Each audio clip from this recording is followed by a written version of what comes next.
Hi everybody and welcome to your November reading by sign. Oh, there's Jupiter coming out. Let's see which sign we're reading for next. Leo. Okay, welcome.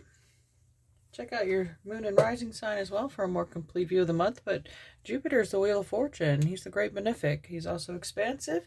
So let's see maybe what energy that Jupiter's expanding for you this month. We do have Saturn going direct November 3rd after it's been retrograde for about 6 months. Happens every year. And then we have a new moon in sidereal Libra. That's happening at 26 degrees on November 13th. It is conjunct the planet Mars, action and masculine energy. Oops, we got one mixed in there. That's funny. I was mentioning masculine energy. It's the masculine. Anyway, so we also have it opposite Uranus, and that could be unexpected change or action in partnerships, relationships, contracts.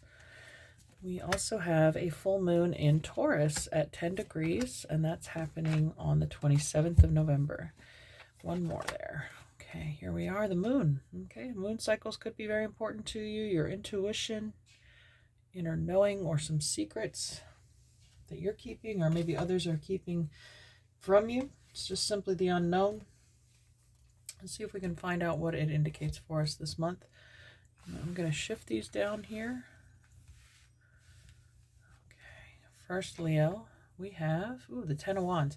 So that's the completion of a contract, of a karmic cycle. I feel like with that Saturn stationing direct there, this is you burning those contracts, saying I'm done, I'm released, I'm free, I'm putting down my burden, not my circus, not my monkeys, time to get out of that. And Wheel of Fortune, another 10, 10, 10. And I mentioned Jupiter rules the Wheel of Fortune, right? So you're being granted this blessing, this reward for cutting ties or completing a project or something that you decided you were done with. And we have the Ace of Air. Yeah, news, information, communication, and offers, or and just inspiration and clarity coming through like, oh, yeah, why didn't I do this sooner? Now we have 1, 1, 1, 10, 10, 1. So 111, November 1st, November 11th, 11/11 you could be seeing a lot. These are all doorways. These are new gates. These are higher levels that you're ready to entertain now. We have the Two of Fire. So another, usually depicted as two wands, one in the ground and one in the air, but also parallel, forming an 11. So that's a journey, though. That could be looking at your options. Which road do I take now? And that could be a choice that you have to make. Now that you're free, King of Fire, well, there you are, Leo. Follow your heart. You have the biggest heart. You maybe had to put an end to overthinking something, too, staying out of your head and going back to your center, back to your heart. Home is where the heart is. That's where I'm hearing. Some of you might be going back home or visiting for the holidays. I know that in the United States we have Thanksgiving. I think the 25th or 24th. I'm not sure. But anyway, there could be travel involved. And then we have the Three of Cups. Yeah, a reunion, a coming together, a toast to your success. Maybe you're finished with something, and you're able to go home after you're done with a work assignment. But I see free time. There's free time, good friends, good company, good wine, and good news. So there's something you want to share with people. That's what the secret is. Oh, okay. You might be just so excited to get something off your chest. And I'm looking underneath this deck. Under the next one is the 10 of Earth. I just had to share it because we had all these other 10s. The highest energy available in this suit, completion, security, and the Queen of Earth is under that. So I feel like it has to do with your money, or maybe you just landed a big contract too, as for your business.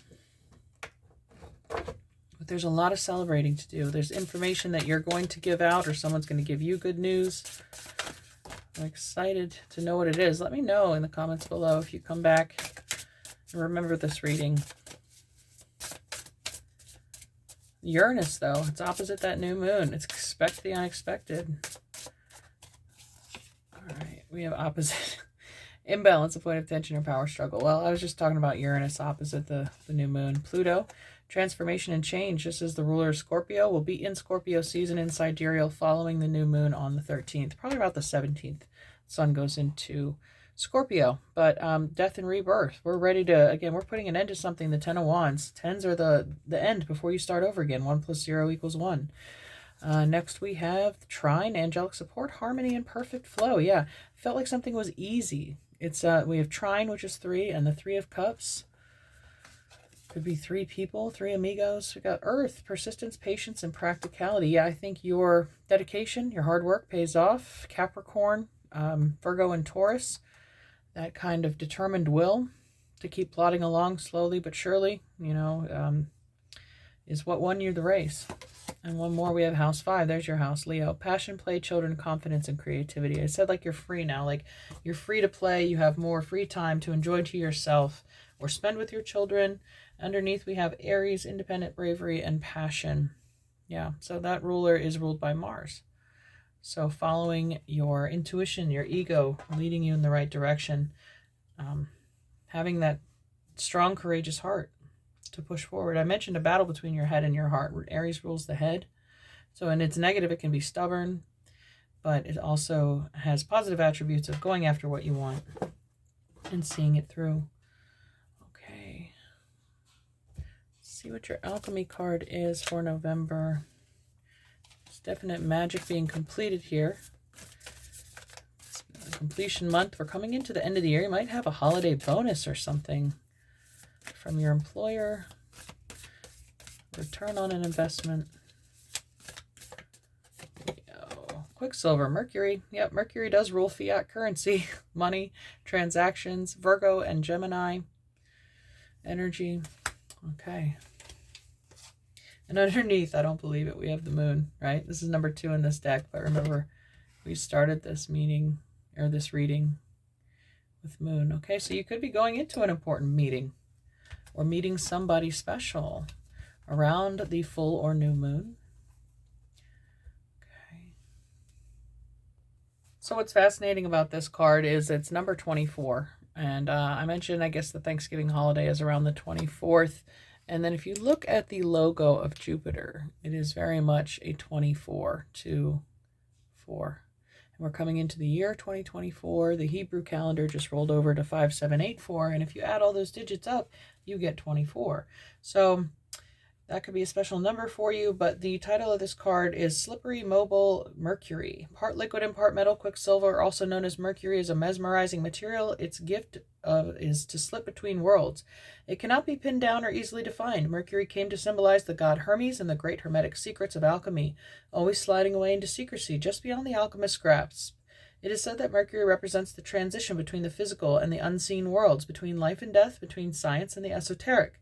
It is the metal of sacred thresholds. Shamanic practitioners of every tradition must acquire the ability to stand at the doorway between worlds.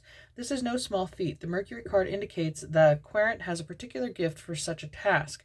This is the work of the shaman, teacher, sage, artist, and alchemist. Heed the call of Quicksilver. The sacred threshold requires your attendance. If you are attracted to shamanic work, find a trusted teacher who can guide the way. Be discerning in your choice. Alchemy reminds us you cannot transmit what you haven't got. In esoteric wisdom traditions, Quicksilver and Mercury are associated with the lungs. It's no surprise that the shaman is a lifelong student of the breath. All right. I'm going to get your journey cards here. I mentioned there was the 2 of Wands there, the potential for travel. Let's see what comes up.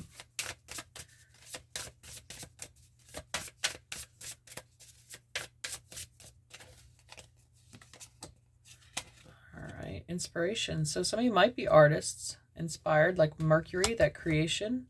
Abracadabra, I create as I speak. You have a vision and you draw it out and make it happen. Your beacon, yeah. So it feels like the Ace of Swords, really, and this heart fire that you're lighting. You're blazing a trail in the darkness. Maybe going where people don't normally tread. That could be the Mercury thing with the doorways as well. Experimenting, you know, with new ideas, new concepts. People might think, you know, you're out of this world, or where did you get that? But it's something very novel that nobody's ever seen before. It catches their attention, and that's what makes it so mesmerizing and attractive and worthy of praise and reward, compensation. Let's see what your Queen of the Moon is for Leo. Faith, okay, the worm moon. It's typically in the spring, but seeing her belly grow and the earth element there as well. We have patience, green corn moon. So it's not ripe yet, it's not ripe. But those are both full moons. So I would say, you know, waiting until the end of the month. And there underneath we have change, the thunder moon. And so 3 full moon cards out of this deck. They're all different phases of the moon. But this is the change that's coming for your life. Also with the 10s showing up, completion and new beginning. We're turning the wheel. It's a new season. It's a new setting.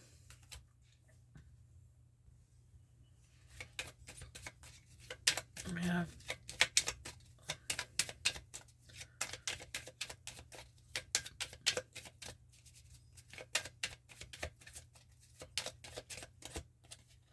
water. Work with the element of water for healing, purification, and refinement. Time to shine creates energetic resonance for golden opportunities. That sounds like you, Leo. Abracadabra with wings. Fantastic. Good fortune and lucky chances. Well, we have the Wheel of Fortune right there, right? And Jupiter. Absolutely. Let's move on to your angel cards here.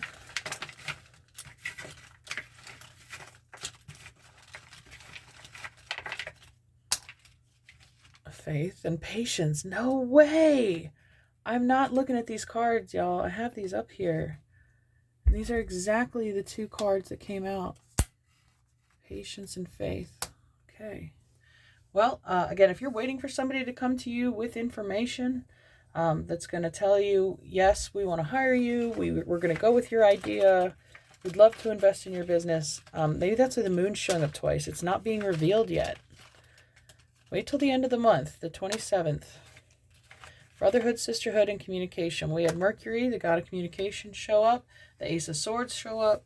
Brotherhood, sisterhood. You could be accepted into a group, a school, a social club. We have enthusiasm. I like how she's like waving this pennant, you know, like rooting for your team. Somebody's cheering for you. And we have, what's this? Play. All right, well, the 5th house did come up. Childhood, play, creativity, freedom, coming back up. Freedom of expression, something that you're being praised for as well. Not being afraid to speak up, voice your opinion. Okay, let's see what your angels and ancestors have for us now. There's good times ahead for sure. This was face up from my last reading, but it is the Wheel of Fortune again. That's funny. The direction guardian, choose your path. That depicts, you know, Taurus, Scorpio, Leo, you, and Aquarius. So, all right. Let's get one real card, though, for Leo. Well, we had that 2 of Wands. I did mention choosing a direction, choosing a path. Now that you're free, what do? Or where do you go from here? So there's a new level of contemplation. Once you get this information, there'll be some planning and decision-making to do.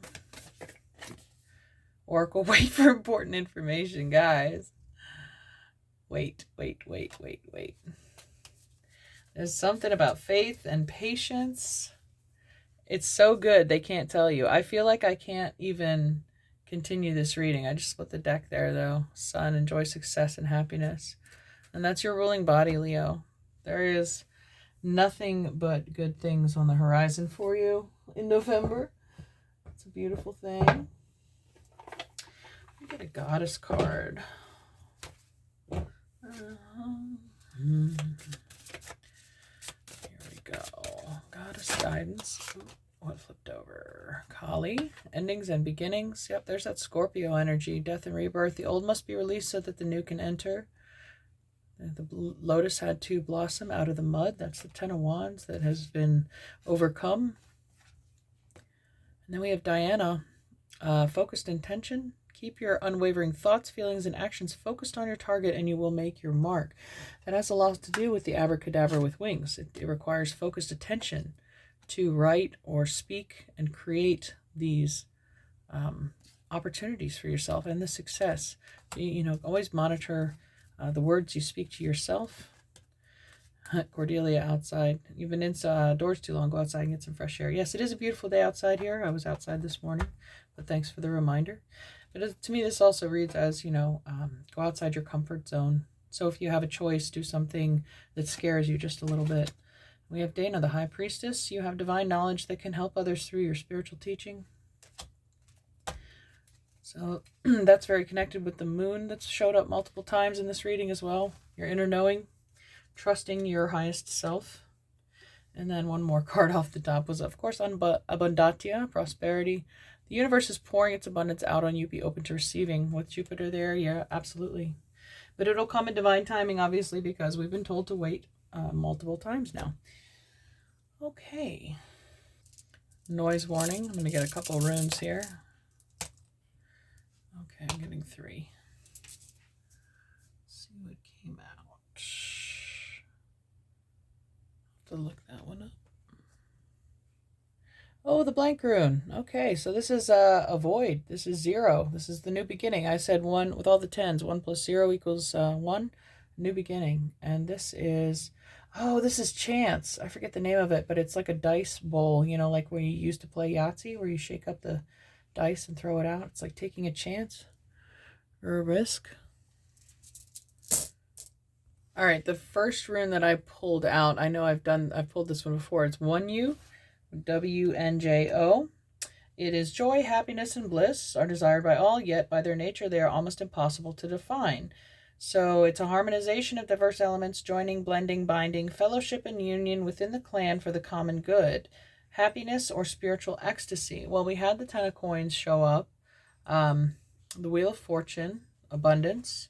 There's a lot to celebrate. I feel like there's going to be a surprise announcement. And it ends with the 3 of Cups, people toasting to success and accomplishment. Happiness is to be found within the security of a stronghold, the warded will, the safe place surrounded by kin and friends. However, he points out that too much good fellowship can cause complacency or blindness to problems. When used as a rune of healing, especially for emotional problems or interpersonal conflicts, it can help the mind and body to work together to improve the mental state, to aid the body in healing, and strengthen the immune system at all levels. One major meaning of the rune of joy seems to involve happiness in a social setting. This is not the solitary ecstasy of the seer, but the joy that comes from relationships, especially those relationships that involve linking people through familial, sexual, or emotional bonds. Even when it refers to creativity, it's the kind of artwork that serves a useful purpose. It evokes the kind of joy that one feels at a really good community festival or family party. That 3 of Cups there, I feel like, again, the homecoming, celebrating. Every wish is an act of magic and should be considered carefully. Be careful what you ask for. You might just get it. It refers to success in love relationships or happiness in any kind of shared activity, especially work. Spiritually, it indicates integration of personality of forces. More generally, it indicates joy and happiness, good news, a good outcome, joy in the work of one's hands, craft work, or emotional ties or affection. Okay. Promotes harmony, joy, prosperity, and friendship, and can be used as a general purpose rune of luck. All right, so luck keeps coming up repeatedly with Jupiter here and the Wheel of Fortune. And the cup I was talking about, that's Perthro, which is lot, cup, or game piece. Perthro pours its play from the rune cup, chance or change for man or child. So again, luck coming up again, like a chance of dice, or even I'm looking at a craps table in my mind. I'm not condoning gambling, but that kind of luck, that kind of roll of the dice, I love this. The appearance of Perthro in a reading is an omen that one should explore the implications of the operation of fate or of chance in the context of the reading. The appearance of Perthro could mean that forces already set in motion are working themselves out, or that an unexpected or apparently random factor is going to intervene. Uranus is in that new moon. It's opposite the new moon on the 13th. On a psychological level, it could involve needing to deal with uncertainty or being willing to take risks, or even a need to lighten up and play. How much did you have play show up? The 5th house? We had, and then the play card from the angels. In business, it could mean risk or something unexpected, good or bad. Hey, no risk, no reward. In terms of personal development, Perthro may refer to those opportunities and constraints with which one was fated at birth, factors determined by heredity and the environment into which one was born. It indicates disclosure of something previously hidden. We started this reading with 2 moon cards underneath the deck. So something is coming to light. Unexpected luck, a good guess. Oswin finds it may indicate information that the querent is not meant or not yet ready to know. Gunderson believes that Perthrow can be used to intensify or speed up the action. He finds it useful as a rune of meditation to recover hidden knowledge about the runes and to learn how to use the runes in the modern world. Okay. So it's a pouring out of luck when you take a chance. Okay. Go with your heart. Go with your gut, Leo, not your mind. Okay? I wish you a blessed and beautiful November. Let me know how it works out. What's the good news? I'm dying to know. Let me know in the comments below. Take care. See you next time. Bye.